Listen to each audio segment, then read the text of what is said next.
भगवते वासुदेवाय।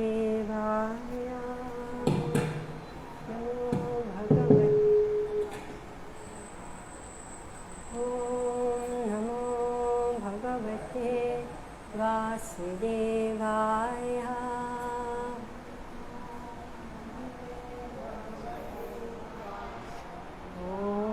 नमो भगवते वासुदेवाय।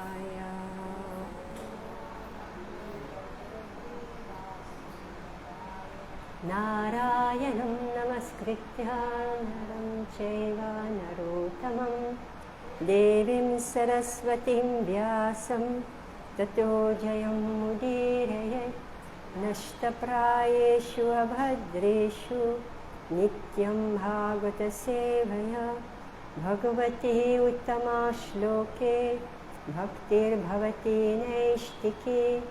ॐ अज्ञानातिमिरान्धस्य ज्ञानञ्जनशलाकया चक्षुरुन्मिलितं येन तस्मै श्रीगुरुवे नमः। श्रीचैतन्यमनोभीष्टं स्थापितं येन भूतले स्वयं रूपा कदा मह्यं ददाति स्वापदान्तिकम्। वन्देऽहं श्रीगुरो श्रीयुतापदकमलं श्रीगुरून् वैष्णवांश्च। श्रीरूपं साग्रजातं सहगना रघुनाथं वितं तं सजीवं साद्वैतं सावधूतं परिजनसहितं कृष्णचैतन्यदेवं श्रीराधा कृष्णपदान् सहगना ललिता श्रीविशाखान्वितंश्च। हे कृष्णा करुणा सिन्धो दीनबन्धो जगत्पते गोपेश गोपिकान्त राधाकान्त नमस्तुते। तप्तकाञ्चन गौराङ्गी राधे वृन्दावनेश्वरी वृषभानुसुते देवी प्रणमामि हरिप्रिये। वाञ्छकल्पतरुभ्यश्च कृपासिन्धुभ्य एव च पतितानां पावनेभ्यो वैष्णवेभ्यो नमो नमः। जय श्री कृष्ण चैतन्य प्रभु नित्यानंद श्री अद्वैत गदाधर श्रीवासादि गौरभक्तवृंद। हरे Krishna Krishna Krishna Hare Hare Hare Ram Ram Ram Hare Hare.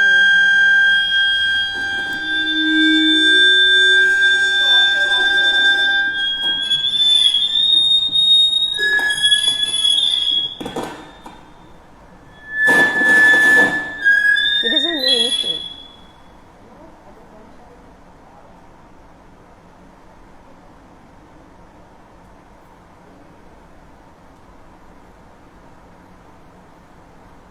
He doesn't know how to do it? Huh? No, because he doesn't know how to do it.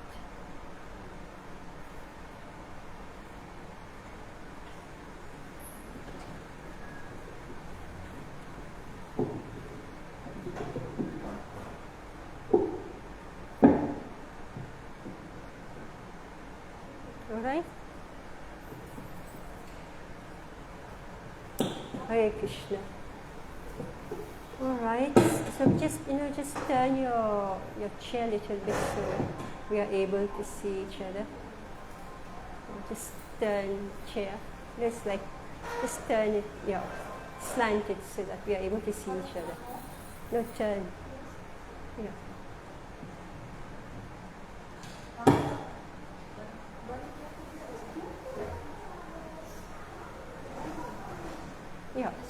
Yeah, just this way, right? Yeah, okay now. Yeah, now I'm seeing you.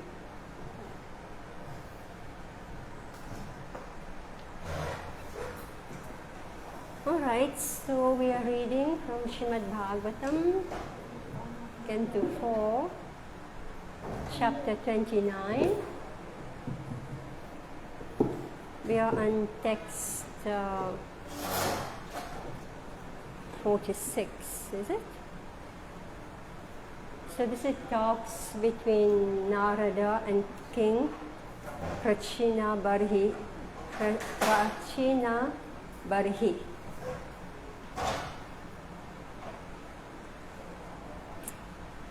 Actually, I was just revising like where we stopped, so I went back to text 45, and I was like curious, Prabhupada writes in the purport. Well, first thing is the text itself. So, despite the cultivation of Vedic knowledge, which is unlimited, and the worship of different demigods, but the symptoms of Vedic mantras, demigod worship doesn't help one to understand the supreme powerful person of Godhead. So, in the on text 45, chapter 29, text 45. So, in the purport, Prabhupada writes, but these are just curious things because I'm always interested in the supernatural, devas, what are they, how they look like. So here Prabhupada describes.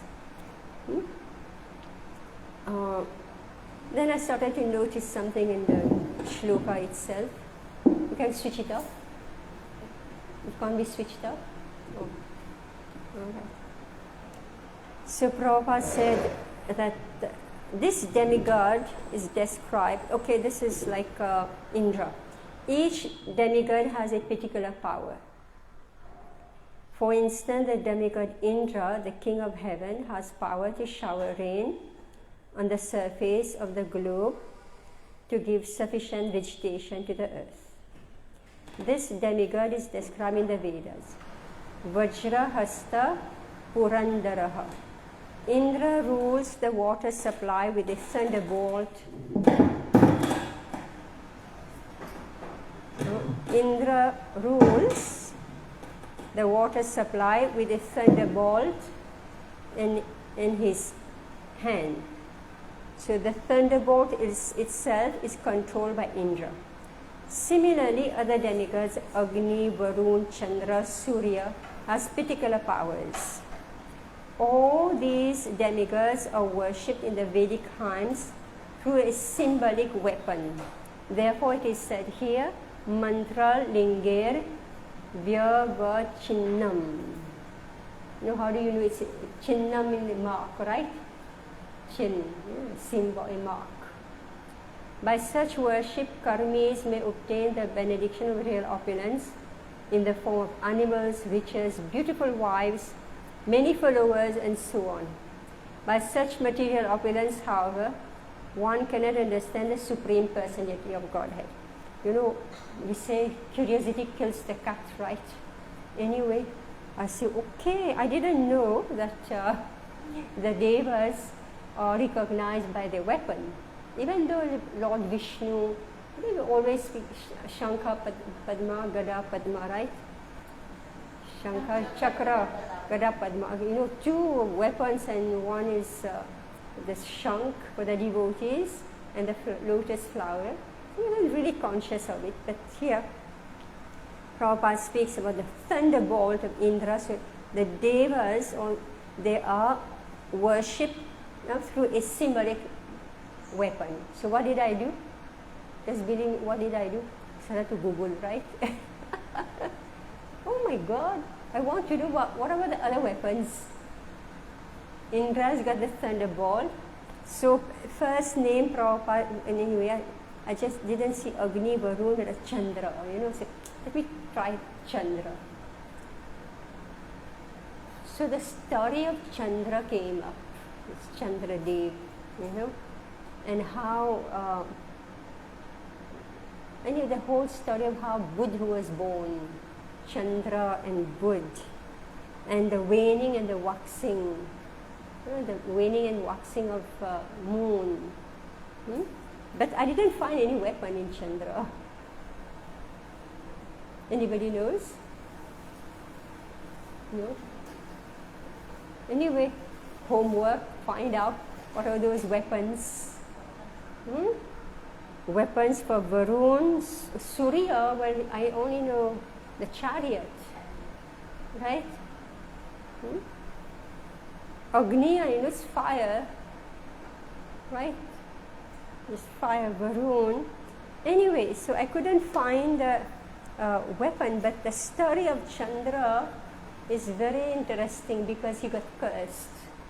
They say that he was he had favorite nakshatra, right?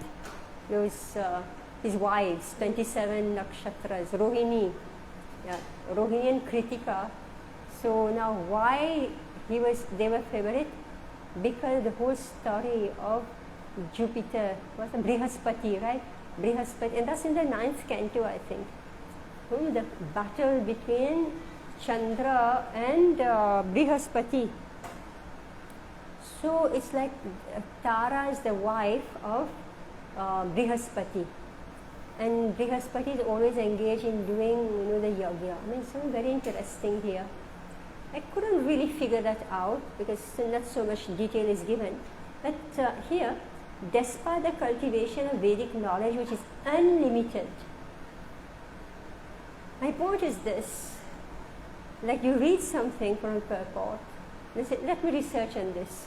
And you go on and on and on and on. You keep on pulling out, right? So here, Narad Muni is saying that despite the cultivation of Vedic knowledge, which is unlimited. So anyway, just to complete my story about Tara and Brihaspati, because this is something to do with women also. And I did read about the story about how Tara, she left her husband and went to Chandra. Can you imagine? Yeah, who is Tara? The wife of Brihaspati, the guru of all. Yeah, Brihaspati. Why? Because just see the danger, right? Brihaspati. So he's the Purohit, is that what he is? So he does all the yagyas for the devas. So there was some Rajasuya. So in that Rajasuya, so Chandra was becoming more and more effulgent. The moon, so beautiful, full moon.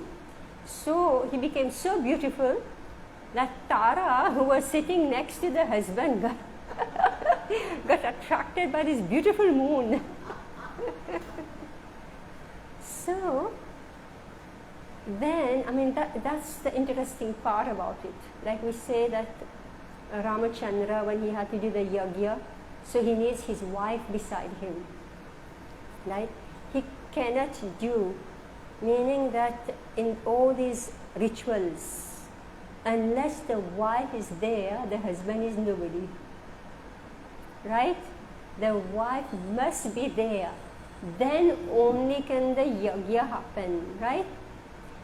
So this horrific thing which I always wondered, why is it that, Brihaspati, he went and fought with Chandra to get back his wife who left him for somebody else, right? Nobody would do this, right? Brihaspati meaning the Brahmana.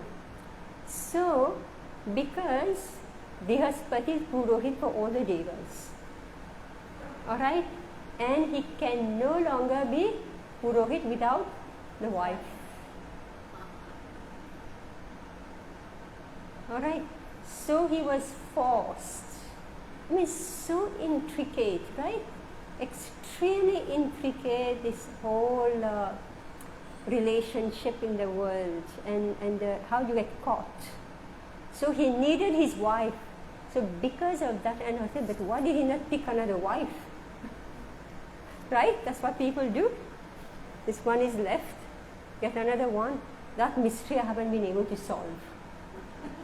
I was about to ask, why didn't he remarry? Maybe he had many wives. We don't, well, I'm sure somewhere, but this particular wife, Tara, God knows that one's so intricate. Unlimited the Vedic knowledge is unlimited. Right? So the more you're digging, the more you're finding, and it's unending, and more questions are coming up, right? So here, the next verse.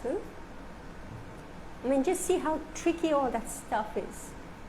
Let's read text 46. Yada yasyanu grihnati bhagavan atma bhavitaha. What happened? Sorry? 38? Oh, 37. 37 and 30 we were to start. Oh, okay. Oh, so, I mean, anyway. Okay, 37 we finished. Yes. Oh, all right. Maybe I guess. See, actually, I'm making my notes. Huh? I'm making my notes. On my notes, I had reached 46, so I just continued. All right. So that's good for me.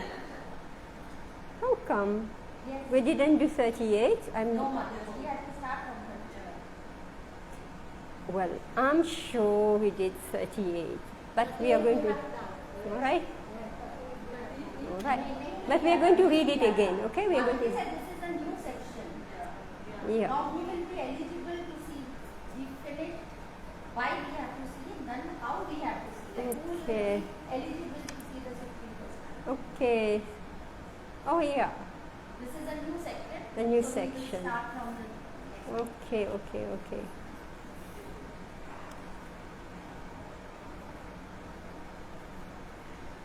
Oh yeah, all this misery given by, carrying the burden, right, from the head to the shoulder. Yeah. So let's read 34, then we'll continue. So this is about the mitigation of miseries. Karma, how karma is disturbing us. All right. Narada continued, O you who are free from all sinful activity, no one can counteract the effects of fruitive activity simply by manufacturing a different activity devoid of Krishna consciousness. All such activities due to our ignorance. When we have a troublesome dream, we cannot relieve it with a troublesome hallucination. One can counteract a dream only by awaking. Similarly, our material existence is due to our ignorance and illusion. Unless we awaken to Krishna consciousness, we cannot be relieved of such dreams. For the ultimate solution to all problems, we must awaken to Krishna consciousness. Okay. So how are we awakened? Sometimes we suffer because we see a tiger in a dream or a snake in a vision. But actually there is neither a tiger nor a snake. Thus we create some situation in a subtle form and suffer the consequences. These sufferings cannot be mitigated unless we are awakened from our dream. The real interest of the living entity is to get out of the nescience that causes him to endure repeated birth and death. The only remedy is to surrender to the Supreme Person Godhead through his representative. Unless one renders devotional service unto the Supreme Person Godhead Vasudeva, one cannot possibly become completely detached from this material world, nor can he possibly manifest real knowledge. O best of kings, okay, here we are. So let me read again 37.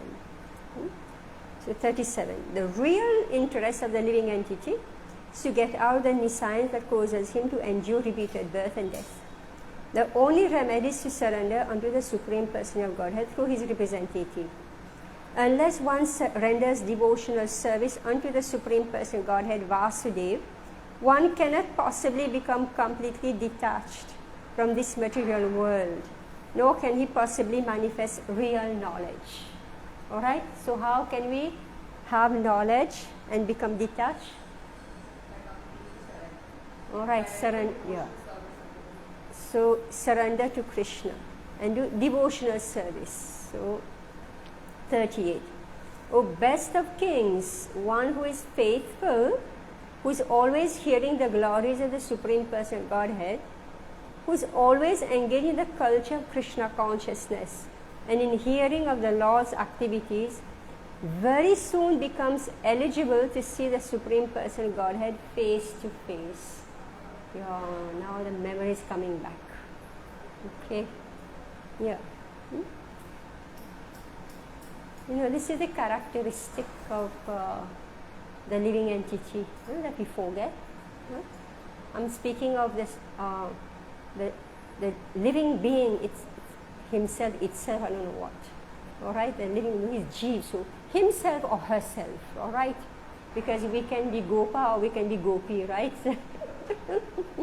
So let's take it. We can be Vishnu Dut or we can be the Lakshmis.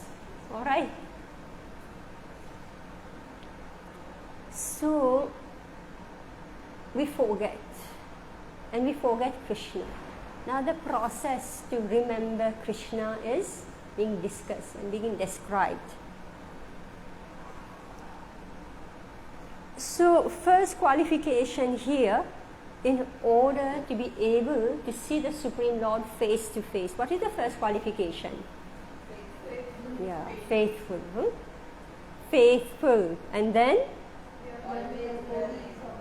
Yes, not occasional, right? Right? Not occasional. Not haphazard. Time to time. Always hearing.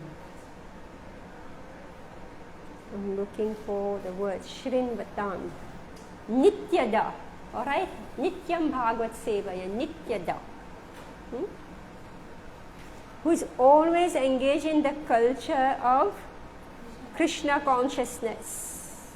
Who doesn't take a break from cultivating Krishna consciousnness. Alright? Actually, most of us take a break. That's why you're still here, right? We started, we go on, go, and then, okay, enough, done enough. Okay, we'll continue later, right? Unfortunately, we do that. So, who can see the Supreme Person of Godhead? Who is faithful, who is always hearing, and who is?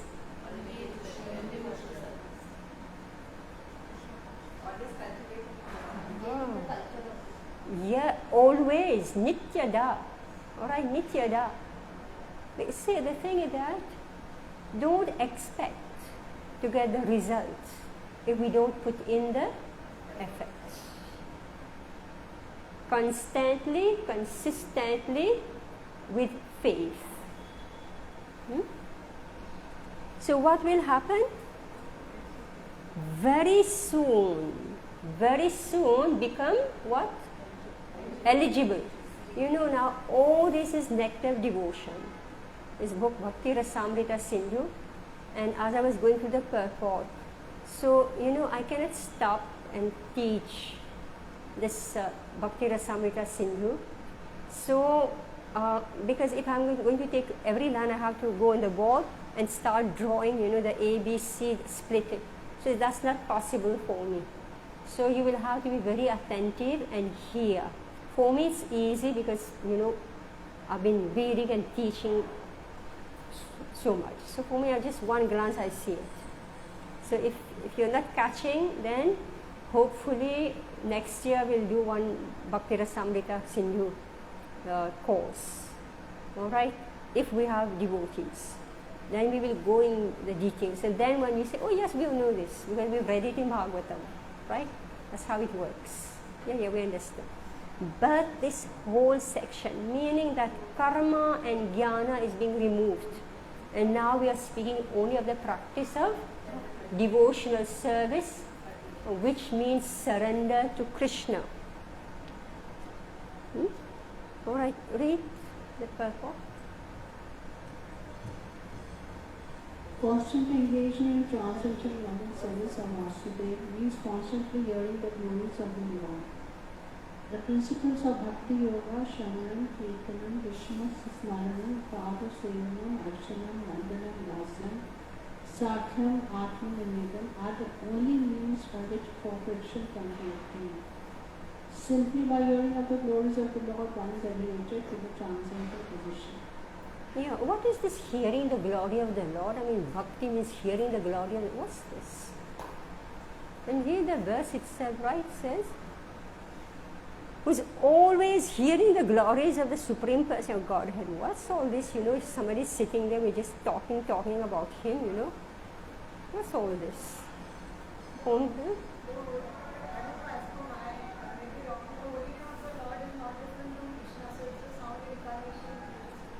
Yeah, but what's all this, Who are you going to convince with this? Sitting only hearing talk, right? Now we will be speaking of Katha. You go for Katha, do you hear all this? Talks within Prachibarisha, Narad Muni. Anybody has been to any Katha, anywhere in your life, where you hear this, Bhagavad Katha. Does anybody speak about all this? No. Now you know why? Now you know why? Because nobody will sit. Right? Nobody will sit. Will you sit? Well, you're all great souls. You're coming and sitting so much pounding, right?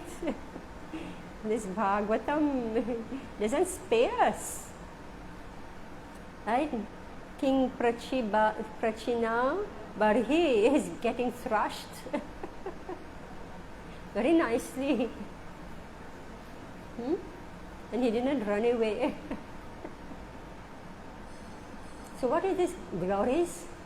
The question is on this, sitting and hearing, And so far we haven't heard so much about the glories of the Lord. We heard only about what I am, what is this material world, how horrible I am, all my mind, my ego, right? All my sinful activities. So far only that's what's been discussed. What is this? Glories of the Supreme Person of Godhead. Yeah. I'm sure everybody knows this. I'm just saying, everybody knows this in your own house.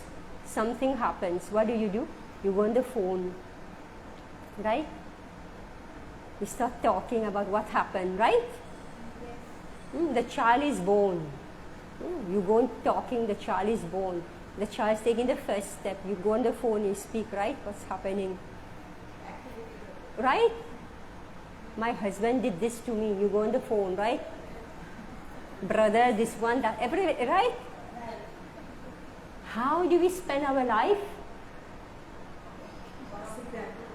Gossiping.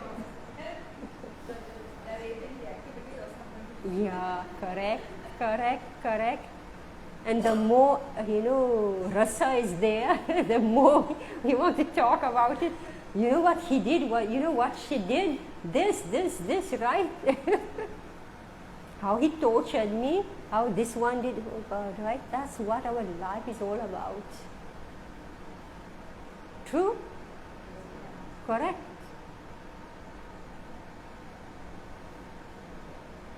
So, here what we are doing? Yeah.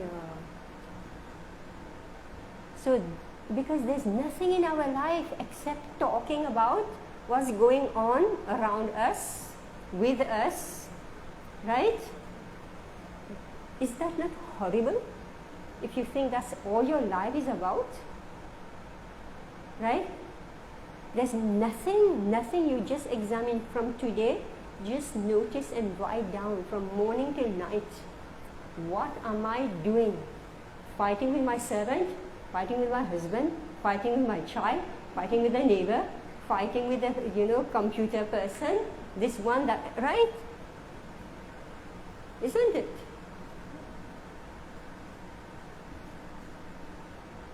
Right? So now we are being told change the subject. Change the subject. So if we're going to hear about the Lord, and that description is going to come in the next few verses. And now here, so much we've heard about the king, what he's doing, right? Puranjan, his whole story we heard, which is ourself, right? Text 39, 30, no, 40.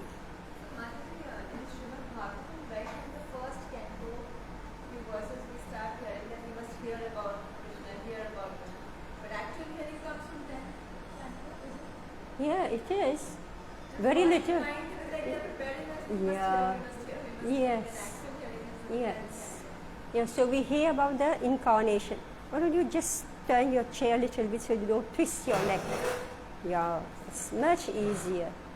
Be comfortable. Yeah, this is natural. I mean, just see how we get position in life. Somebody just places us in a particular place and we just sit there. It's the unfortunate thing about us. And we are uncomfortable. But this is what the world does to us. Isn't it? They put us, you sit here and you sit. You're obedient, you sit. Right? Whereas it's like, look for the natural place. So the natural place is to be in Krishna consciousness. Right? And not to be where somebody placed me. Without thinking. Yeah, what question you ask? Oh, first canto to ninth canto. No, we've heard a lot about the Dashavatar. Right? From first canto, it's very special because it's like a continuation of Mahabharata, the first canto. It's the prelude to Srimad Bhagavatam, this first canto. And it's very heavy, very, very heavy. Then second canto, now Shukdev Goswami starts to speak. Right? And then comes about what is this cosmic manifestation. The creation, then how the jiva have become manifested. Then comes on our own universe, then you start going, focusing. Remember, just see how it's done. First, it's like how Bhagavatam is coming. Second comes the creation. Then third canto start to focus within one universe. Who is there? How the generations of human beings come. And then from fourth canto onward, now come the humans. Right, the human activities, which is also connected to the devas. So let's read text 39-40. Yatra bhagavata rajan sadhavo vishadashayah bhagavat gunanu kathana shravana vyagra chetasah tasmin mahamukharita. No. We are reading the wrong tune. Tasmin mahanmukharita madhubicharitra piyusha shesha sharita parita shrivanti taye pibantya vritrishon ripagadakanes tanas prishantya sanatrit bhaya shoka mohaha. Koshali, you read? Translation. My dear king, in the place where pure devotees live, following the rules and regulations and thus purely conscious and engaged with great eagerness in hearing and chanting the glories of the Supreme Personality of Godhead, in that place, if one gets a chance to hear their constant flow of nectar, which is exactly like the waves of a river, one will forget the necessities of life, namely hunger and thirst, and become immune to all kinds of fear, lamentation and illusion. Okay, now what we'll have to do, we'll read one paragraph, okay? Because every paragraph is so much loaded. Okay? Read one. Purport. The cultivation of Krishna consciousness is possible where great devotees live together and constantly engage in hearing and chanting the glories of the Lord. In a holy place like Vrindavan, there are many devotees constantly engaged in chanting and hearing the glories of the Lord. If one gets the chance to hear from pure devotees in such a place, allowing the constant flow of the river of nectar to come from the mouths of pure devotees, then the cultivation of Krishna consciousness becomes very easy. When one is engaged in constantly hearing the glories of the Lord, he certainly rises above the bodily conception. When one is in the bodily conception, he feels the pangs of hunger and thirst, fear, lamentation and illusion. When one is engaged in hearing and chanting the glories of the Lord, he transcends the bodily conception. Yes. So, what is the theme of text? I mean, this is text 38. There is a sequence. You should be able to follow it. What's the theme of text 38?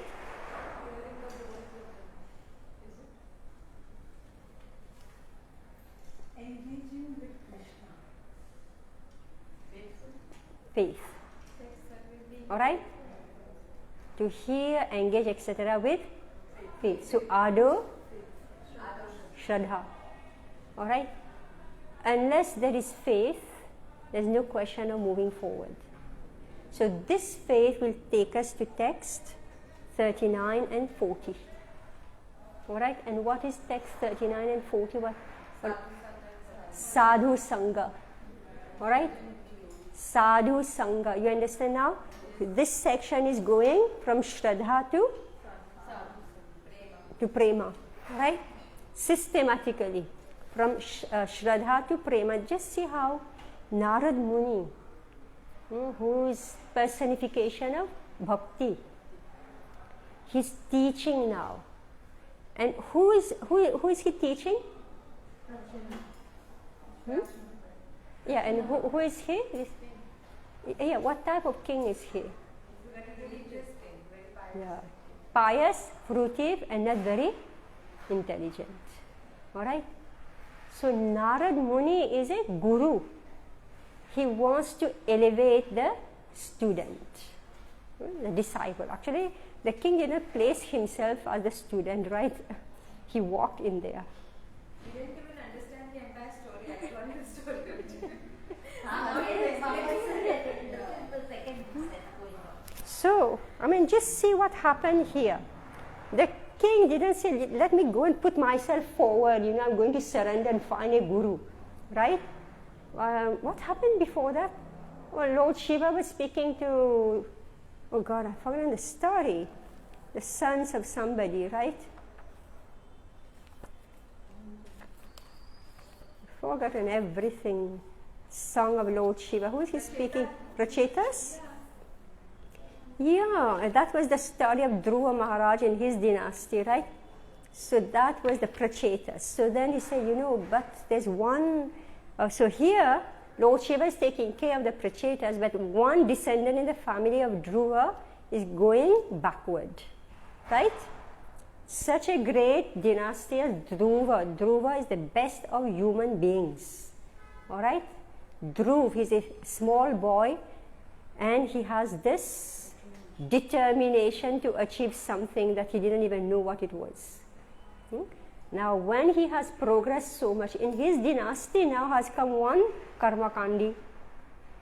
So Narad Muni said, let me go and be merciful. So the king didn't ask for Narad Muni, come, tell me about Brahma Gyan, give me, right? He didn't go.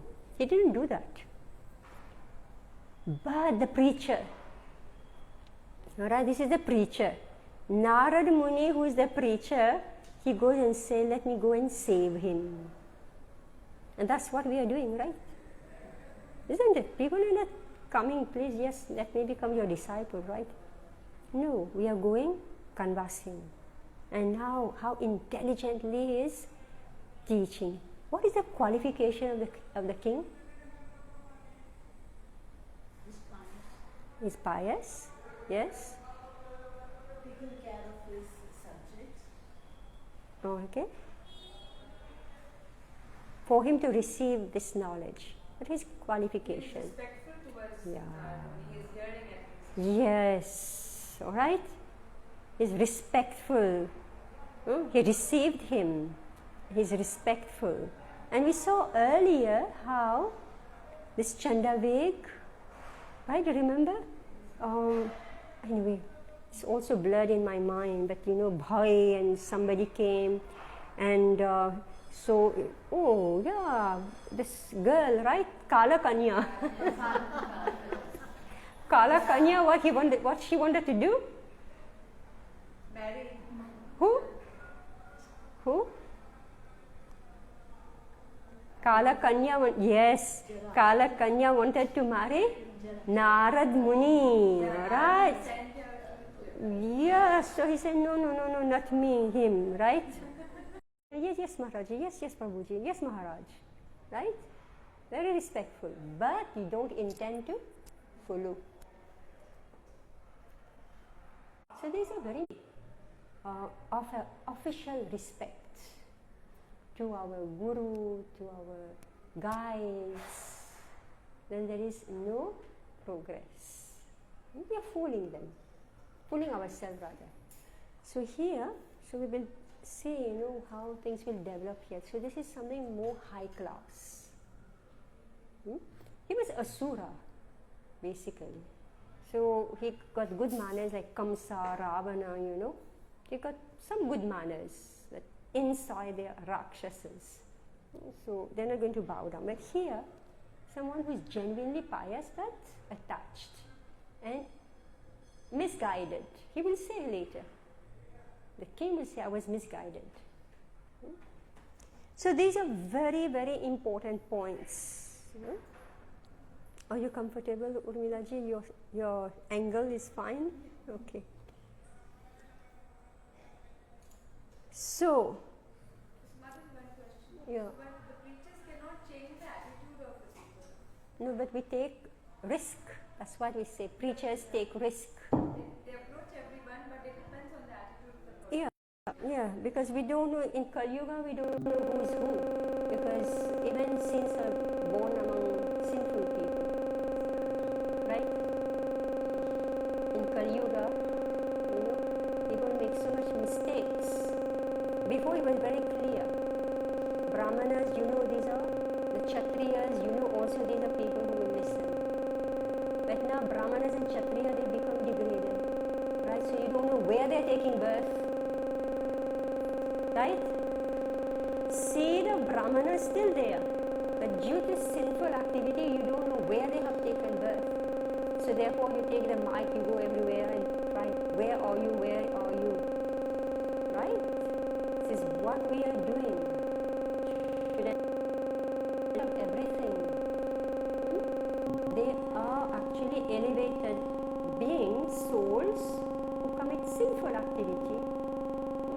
So that's why we go door to door and we do, pravachan, take Jagannath, Rath Yatra everywhere, Hare Krishna festivals, like it's breaking again.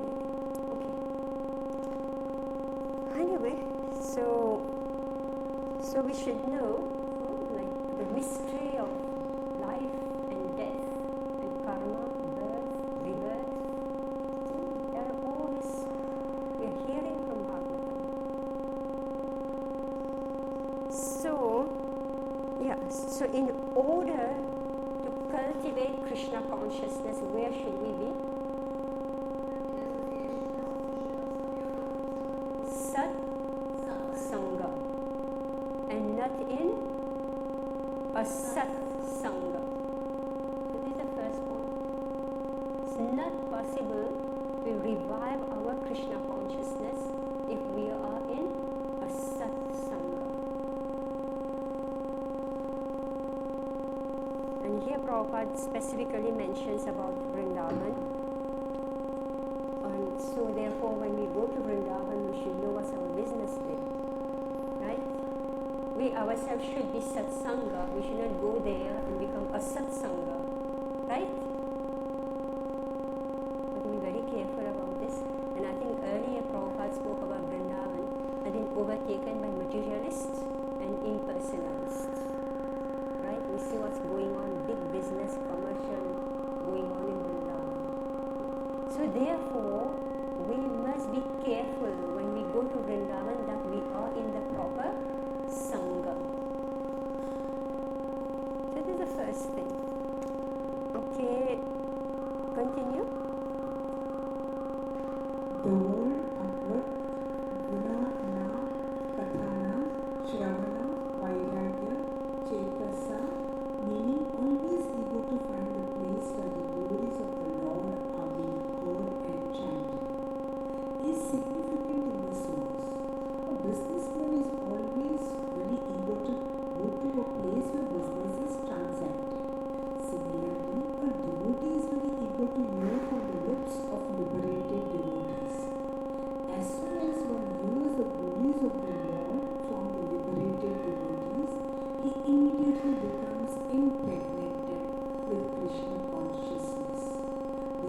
also confirmed in another verse. Satam prasanga. Let's read this together. Satam prasangan mama virya samvido bhavantiritkarnarasayana katha tajjoshanad ashvapavargavatmani shadharati bhaktiranukramishati. In the association of pure devotees, discussion of the pastimes and activities of the Supreme Personality of Godhead is very pleasing and satisfying to the ear and to the heart. By cultivating such knowledge, one gradually becomes advanced on the path of liberation, and thereafter he is freed, and his attraction becomes fixed. Then real devotion and devotional service begin. Bhagavad 3.25.25. In the association of pure devotees, one becomes attached to hearing and chanting of the glories of the Lord. In this way, one can cultivate Krishna consciousness, and as soon as this cultivation is advanced, one can become faithful to the Lord, devoted to the Lord, and attached to the Lord, and thus one can very quickly attain full Krishna consciousness. The secret of success in the cultivation of Krishna consciousness is hearing from the right person. A Krishna conscious person is never disturbed by the bodily necessities, namely eating, sleeping, mating, and defending. Right. So if we are overly worried about where my food will come from, right? Worry whether I have a job or I don't have a job, because that's the basic thing about it. Right? Eating, sleeping, whether I'm having enough sleep or not. Of course, 6-7 hours. Then where am I sleeping? Whether I'm sufficiently comfortable, where I'm sleeping. Right? The whole thing, jhagda karna hai. Wherever you go, jhagda karna hai. Isn't it? That's our life. Wherever you go, they put wrong number on your specs, jhagda karna hai. Right? Let's go.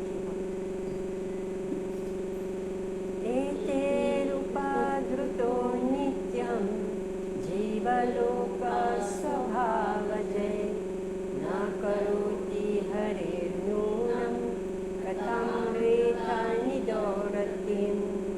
Translation: because the conditioned soul is always disturbed by bodily necessities such as hunger and thirst, he has very little time to cultivate attachment to hearing the nectarian words of the Supreme Personality of Godhead. Bhagavan, unless one is associated with devotees who cannot cultivate Krishna consciousness, Nirjana Bhajan, cultivating Krishna consciousness in a solitary place, is not possible for him to find. For he will be disturbed by the bodily necessities, eating, sleeping, mating, and defending. Being so disturbed, one cannot cultivate Krishna consciousness. We therefore see that the Sahajiya, who make everything very easy, do not associate with advanced devotees. Such persons, in the name of devotional activities, are addicted to all kinds of sinful acts, illicit sex, intoxication, gambling, and meat eating.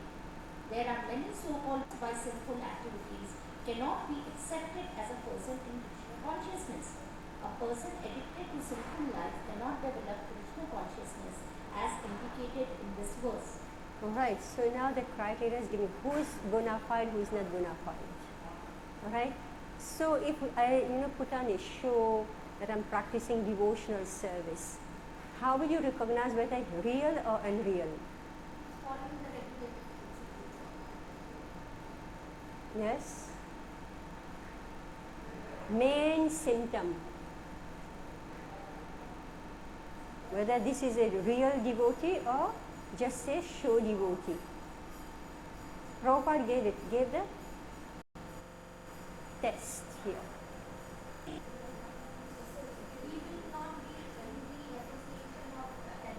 Yeah.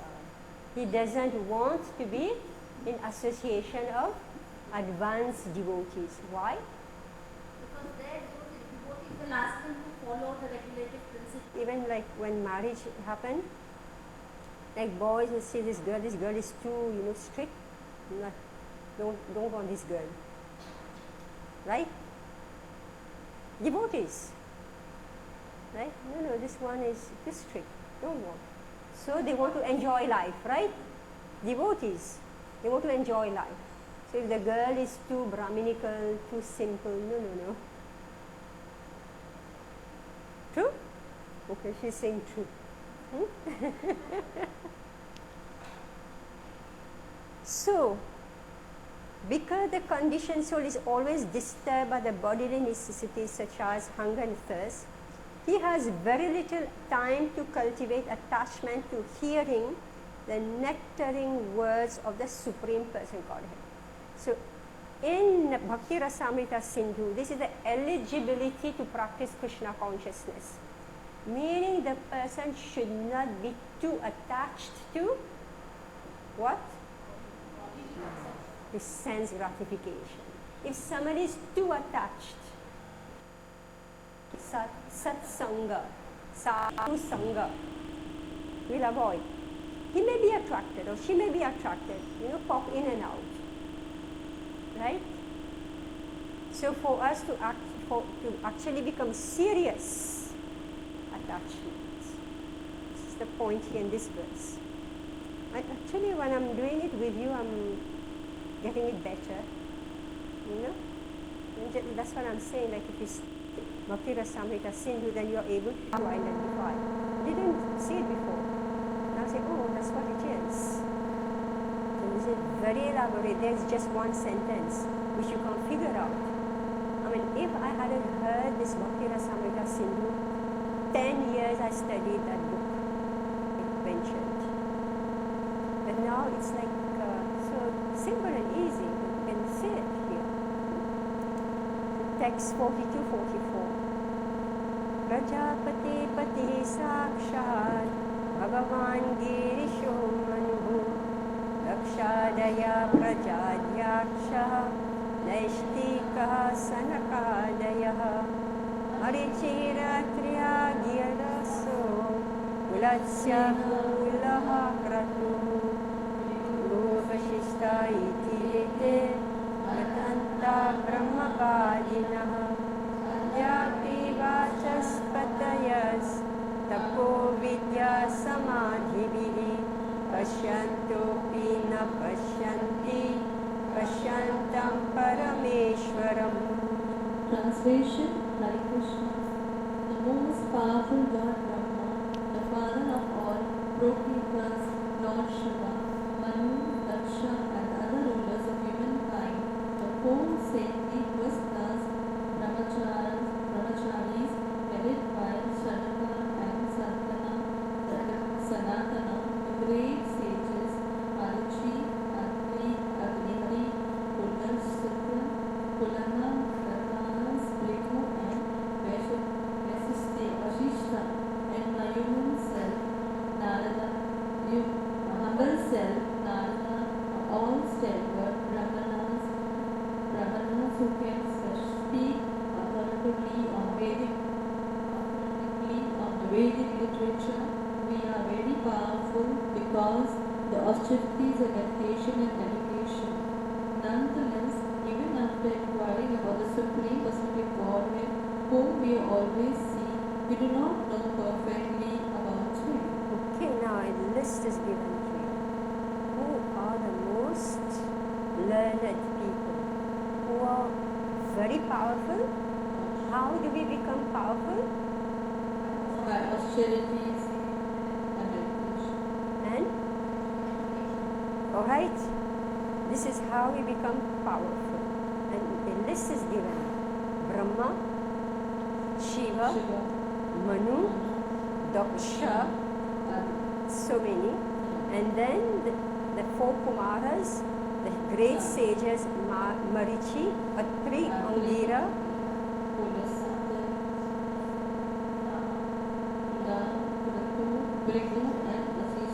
alright, these are the great sages, the Saptarishi, are they the Saptarishis, right? So they are very learned. The point is that even if you study their literatures, what they have written, alright, see all the Karma Kand, all that stuff, they are the ones who have given. Even if you study all these Vedic literatures, what happens according to this verse? Alright, you still cannot find Krishna. Is that not true for all of you? Right? I mean, mostly people are pious in India, right? Everything that you have done, you didn't find Krishna. How did you find Krishna? You don't want to give the credit? No. Just see now you speak of association of devotees of your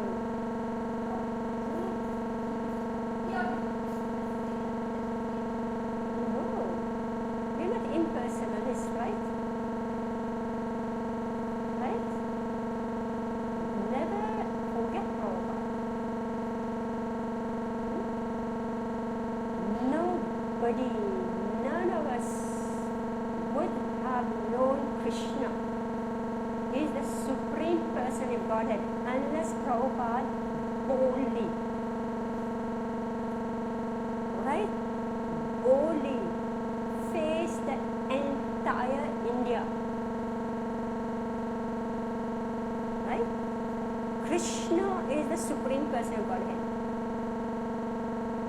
The Mayavadis attacked him, the Shaktas attacked him, all the worshippers of the Devas, they attacked him till today. Right? He stood up. And how did he name his society? All donations you are collecting, in whose name? In whose name? Krishna. ISKCON, you know, who knows what's ISKCON? Krishna. All of you are collecting donations in the name of Krishna. You appreciate this? This is what's being said here.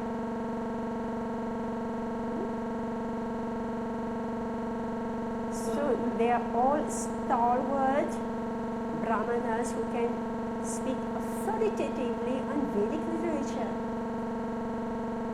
But nonetheless, even after inquiring about the Supreme Personality of Godhead, who we always see, we didn't know perfectly about him.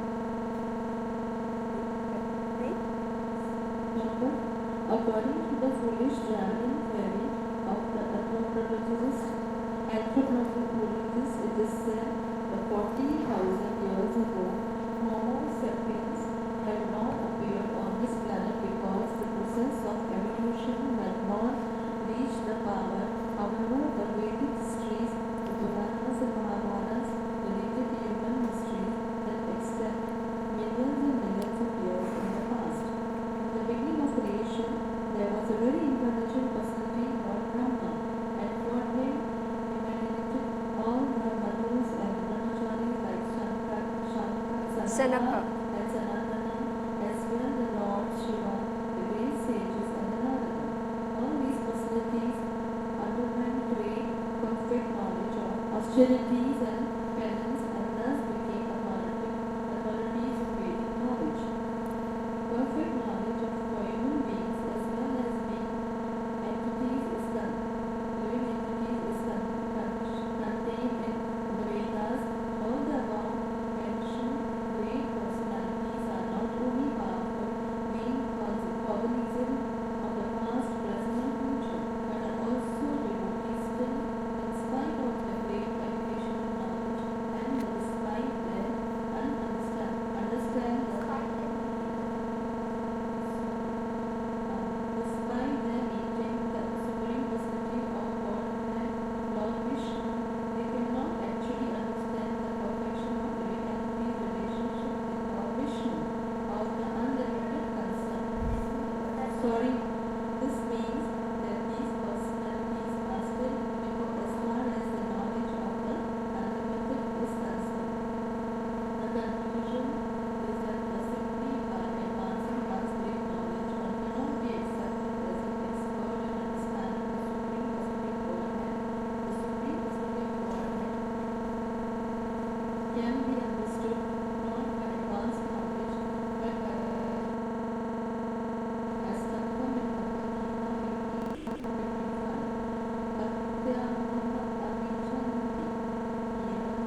Let's read it together.